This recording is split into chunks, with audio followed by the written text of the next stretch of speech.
건강하게 오래 지내시는데 가장 중요한 게 바로 뭘까요? 바로 혈관입니다. 혈관은 우리 몸의 길과 같은 거예요. 그러니까 우리 몸의 모든 장기로 잘 연결이 되어야 영양분과 산소를 보낼 수 있고 또 노폐물을 잘 받아올 수 있죠. 그런데 혈관이 문제가 생기면 어떤 일이 생기나요? 동맥에 문제가 생기면 죽상 동맥경화증이 생기고, 이로 인해서 심장은 심근경색, 협심증, 종종 스텐트 넣으시는 분들 계시죠. 또 경동맥은 목에서 뇌로 가는 혈관인데요. 여기가 좁아져 있으면 어지럽기도 하고 또 뇌경색 위험도 올라갑니다. 뇌혈관은 말할 것도 없죠. 뇌경색, 또 터지면 뇌출혈이 생길 수 있고요. 결국에는 우리 인생에서 건강적인 측면에서 가장 치명적인 것, 그리고 가장 급성으로 문제가 되는 것, 바로 혈관 질환입니다. 또 정맥에 문제가 생기면 여러분들 하지 정맥류나 다리가 무겁고 또 상처가 잘 아물지 않고 다양한 혈관 문제가 생길 수 있습니다. 여기에 만약에 신경에 주는 혈관까지 문제가 생기면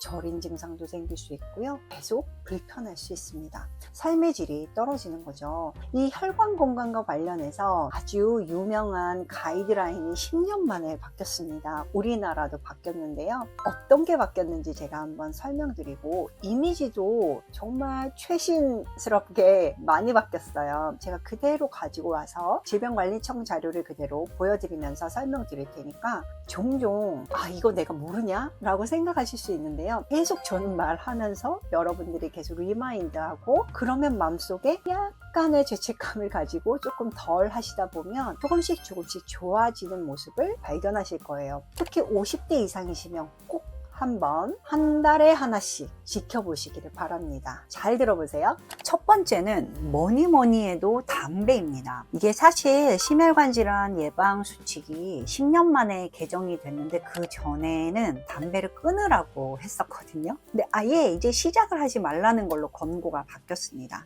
금연하시면요, 1년만 지나도 심내혈관에 대한 발병 가능성은 절반으로 줄어들어요. 물론 동맥경화가 막 없어지는 건 아니지만 심근경색이 생길 위험은 절반으로 줄어든다는 사실 기억하시고요. 특히 당뇨가 있는 분들은 간접 흡연을 포함해서 금연이 최적의 치료입니다. 그래서 꼭 기억하셔야 되고요. 전자담배는 이제 안전하다는 근거가 없어서 피우지 않는다고 여기 권고하고 있고, 개인적으로는 다른 연구 기반으로 봤을 때 이게 전자담배가 다 똑같진 않아요. 그래서 액상 전자담배와 아이코스를 비롯한 가열담배는 조금 다른데, 가열담배는 이제 관련형 담배를 완전 연소시키게 했기 때문에 아무래도 이제 타르를 비롯한 그런 물질이 있기는 있는데 30%로 줄인 거죠. 액상 전자담배는 반면에 완전히 니코틴만 있기 때문에 이제 심혈관 질환이나 암과 관련해서만 본다면, 만약에 금연이 당장 어렵다 하면 액상 전자담배로 갈아타시는 거는 하실 수 있는 좋은 차선책이 되겠습니다. 물론 이것도 가능하면 나중에 이제 정리를 좀 하셔야겠죠.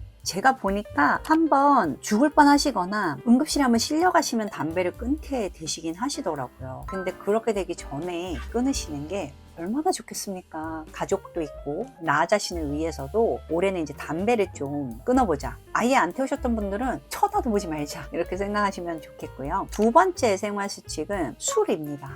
이 술도 제가 많은 영상에서 다뤘는데 먹지 않는 게 정석이에요. 한두 잔 이거 다 옛날 얘기고 예전에 연구가 부족했을 때 얘기고, 제가 다른 영상에서 왜 술이 제로일 때가 가장 좋은지를 이야기해놨는데, 그런 영상 올렸더니 이제 유튜브에서 광고주에게 비친화적인 영상이라고 이제 추천 알고리즘에서 자꾸 빠지더라고요. 그래서 이렇게 묻어서 설명드리는데, 술은 안 먹는 거예요. 한두 잔도 해로워요. 여러분들이 현실에서 한두 잔만 먹는 일이 거의 불가능합니다. 그리고 한두 잔만 먹는 게 나중에 어느 순간 3-4잔이 되고 한 병이 돼요.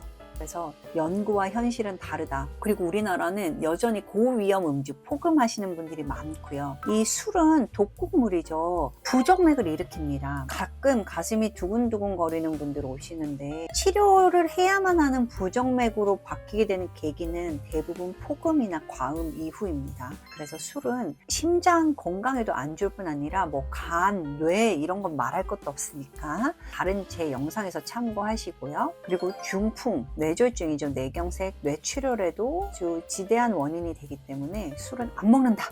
기억하시면 좋겠습니다. 세 번째는 적당량의 음식을 규칙적으로, 이게 되게 주옥 같은 말인데요. 규칙적으로 먹으면 돼요. 적당량의 음식이 뭔가요? 1인분 이내로 드시면 돼요. 근데 1인분 이내로 드시면 문제가 되지 않습니다. 또 가능하면 싱겁게 먹으면 큰 문제가 안 되고요. 그 반찬에 이제 생선이나 통곡물, 채소, 콩 같은 게 충분히 있으면 좋겠습니다. 그 외에 고기도 좀 드셔야 되는데 신선육으로 100g에서 150g이죠. 그런 정도는 드시는 게 좋고요. 근데 물론 젊은 분들은 여전히 200g, 300g 이렇게 드시니까 그렇게 드시지는 않는 게 좋겠습니다.